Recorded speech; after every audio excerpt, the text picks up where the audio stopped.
अगर आप अंदर से टूट चुके हैं और आपको समझ नहीं आ रहा कि क्या करूं, अब लाइफ में क्या होगा, कैसे क्या करना है, आप बिल्कुल तरीके से टूट चुके हैं, तो ये वीडियो आपके लिए बिल्कुल स्किप मत करना। हेलो दोस्तों, मेरा नाम है मोहम्मद परवेज और आपका स्वागत है हमारे चैनल पे। अब लाइफ में टूटना कई प्रकार का होता है।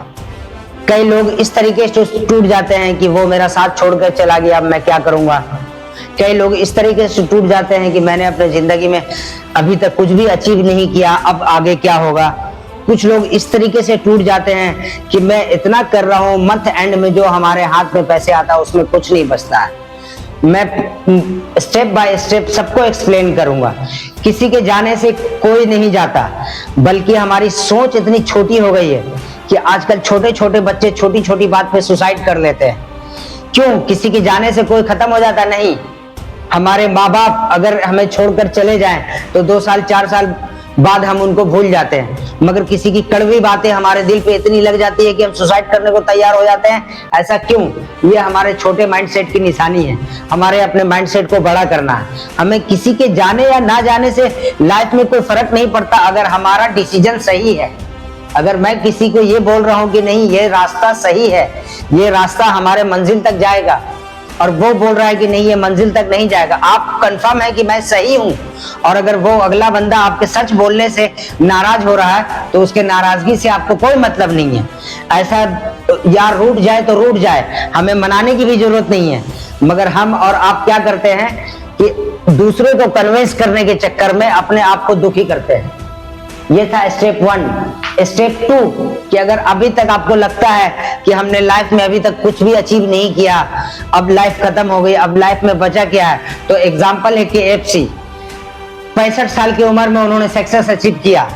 लास्ट तक भी उन्होंने हिम्मत नहीं हारी, हर बार नया कोशिश करते रहे। डिज्नी उन्होंने भी कोशिश किया, 304 लोगों से रिजेक्शन सुनने के बाद भी उनको कदम नहीं डोला, वो फिर भी नए लोगों के तलाश में थे। मगर हम और आप 2-4 रिजेक्शन में ही हार मान जाते हैं कि नहीं अब हमसे नहीं हो पाएगा। तो हमें सबसे पहले हमें क्या चाहिए वो जानना है कि हमारे लाइफ का पर्पस क्या है। उसको अगर हमने आइडेंटिफाई कर लिया तो हमारी जिंदगी बहुत आसान हो जाती है। हम पूरी तरीके से मेहनत करते हैं, 16 से 18 घंटे मेहनत करते हैं, उसके बाद हमारे लाइफ का कोई पर्पस नहीं है तो हमें समझ में नहीं आता है कि आगे हम लाइफ कैसे स्पेंड करें, और हमें समझ में नहीं आता कि हमारी जिंदगी कैसी बीत रही है। ऐसे काम चलने वाला है ही नहीं। ऐसे तो आप डिप्रेस्ड हो जाएंगे और आप परेशान होते रहेंगे। आपको लगेगा कि मैं हार गया, मैं टूट गया, मगर आपको खुद से बात करनी पड़ेगी या किसी मेंटर को ढूंढना पड़ेगा, उससे आपके अपने बात को रखना पड़ेगा। आप अपने अंदर बात को दबाते दबाते घुट जाएंगे, क्योंकि सबको आपसे मतलब है। अगर आप सही हैं, आपका इनकम जनरेट हो रहा है, आप हम पर खर्च कर रहे हैं, तो आप हमारे दोस्त हैं। मगर आप पे प्रॉब्लम आया तो मैं आपके साथ नहीं हूं। तो आपको तो ऐसे स्थिति में भी दोस्त चाहिए जो आपके बुरे वक्त में भी काम दे और जो आपके अच्छे वक्त में भी काम दे। तो सबसे बड़ा दोस्त कोई आपका अगर हो सकता है तो वो आप खुद, उसके लिए आपको खुद से बात करनी पड़ेगी। आपको खुद से बात करनी पड़ेगी, आपको खुद से सवाल करना पड़ेगा कि ये प्रॉब्लम मेरे सामने आ रहा है, इस प्रॉब्लम को मैं फेस कर रहा हूँ, इस प्रॉब्लम से कैसे मैं निकल सकता हूँ, इसका कहाँ से कोई रास्ता निकलेगा। इसका रास्ता आप खुद ही निकाल सकते हैं अपने आप से बात करके। क्योंकि जो हमारा विचार है, ये जो हमारा विचार है, ये सिर्फ विचार नहीं है, ये जिस तरीके से बिजली की तरंगे होती है, हमने स्विच ऑन किया और पूरे घर में लाइट आ गई, पूरा घर रोशन हो गया, उसी तरीके से ये जो हमारा विचार है, जो फ्रीक्वेंसी है, जो हम सोचते हैं, वही यूनिवर्स तक जाता है और वही हमारे लाइफ में घटित होता है। जो हमें लाइफ में नहीं चाहिए हम उसके बारे में क्यों सोच के परेशान होते हैं, हमें उसके बारे में सोचना ही नहीं है, मगर हम नेगेटिविटी में डूब जाते हैं, ओवर थिंकिंग करते हैं और अपने आप को डिप्रेस्ड कर देते हैं बेवजह, बेमतलब। किसी कोई उसका मतलब नहीं था और हम उस ओवर थिंकिंग में डूब के अपना समय और अपनी एनर्जी दोनों वेस्ट कर देते हैं। अगर हमें सही में सक्सेस चाहिए और अचीवमेंट चाहिए, हमें लाइफ में कुछ करके दिखाना है, तो हमें सिर्फ पॉजिटिविटी पे ध्यान देना पड़ेगा, नेगेटिविटी पे ध्यान नहीं देना पड़ेगा। जो हमें लाइफ में नहीं चाहिए उसके बारे में हम क्यों सोचें। और सबसे बड़ा रोग कि क्या कहेगा लोग, हमें उससे क्या मतलब है, कौन हमारे बारे में क्या सोच रहा है उससे हमें क्या मतलब है। हमें तो सिर्फ ये सोचना है कि मुझे अपने लाइफ को बेहतर कैसे बनाना है, कौन मेरे बारे में क्या सोच रहा है उससे मुझे क्या मतलब है। मैं अगर रोड पे भाजी बेच रहा हूँ, रोड पे अगर मैं सब्जी बेच रहा हूँ, रोड पे अगर मैं झाड़ू लगा रहा हूँ, और लोग क्या सोच रहे हैं उससे मुझे क्या मतलब है, उससे मुझे क्या फर्क पड़ता है। मुझे जो करने से मेरे घर पे रोटी आ रही है, मेरे बच्चे की परवरिश हो रही है, वो मुझे करना है। मैं ये सोच के क्यों अपने आप को डिप्रेस्ड करूं कि वो क्या सोचेगा, उसने मेरे बारे में ऐसा सोच लिया तो उससे मुझे क्या फर्क पड़ने वाला है। यही सब सोच हमें डुबा देता है नेगेटिविटी की दलदल में, और इसी से हमें अपने आप को बाहर निकालना है और बाहर निकाल के अपनी जिंदगी को खुद बेहतर बनाना है। आज ये डिसाइड करना है कि आज 2026 में हमारे लाइफ की कंडीशन जो है, 2027 में हमारे लाइफ की कंडीशन क्या होगी, वो हम पर डिपेंड करता है। हम जो सोचेंगे, जो हमारी विचार होगी, जो हमारे विचार की तरंगे होगी, वही हमारे लिए वो अपॉर्चुनिटी लेके आएगी। और वो अपॉर्चुनिटी को हमको पहचानना है। ये हम कब पहचानेंगे? जब हम पॉजिटिविटी रखेंगे। और अगर हम नेगेटिविटी में डूबे हैं तो नेगेटिविटी अपॉर्चुनिटी आएगी, और जाने ना अनजाने में हमसे फिर गलतियां होगी, और इसी गलती से हमें बचना है।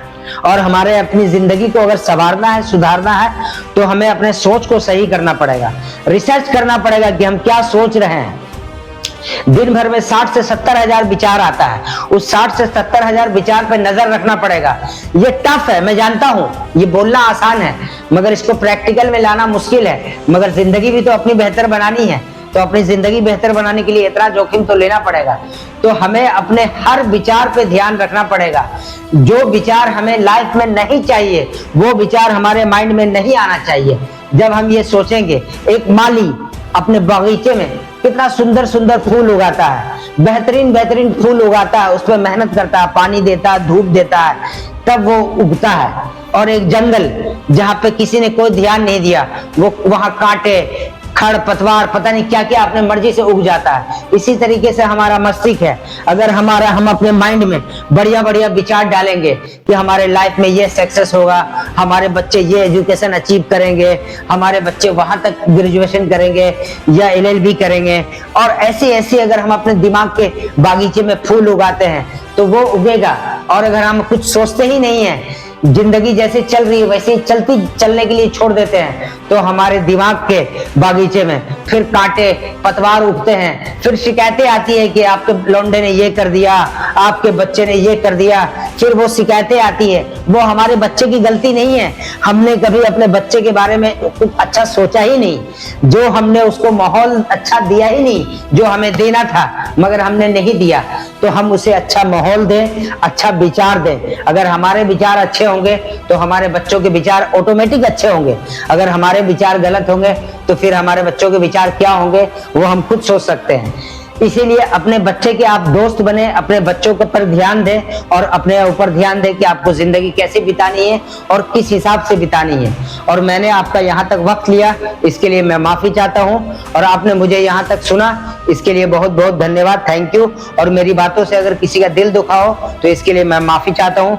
हमारे चैनल को लाइक करें, शेयर करें, सब्सक्राइब करें, और हमारी बातों से किन लोगों को अच्छा लगा या किन लोगों को बुरा लगा, या मेरे बात में क्या गलत था क्या सही था, हमें कमेंट्स में जरूर रिप्लाई दें। Thank you so much.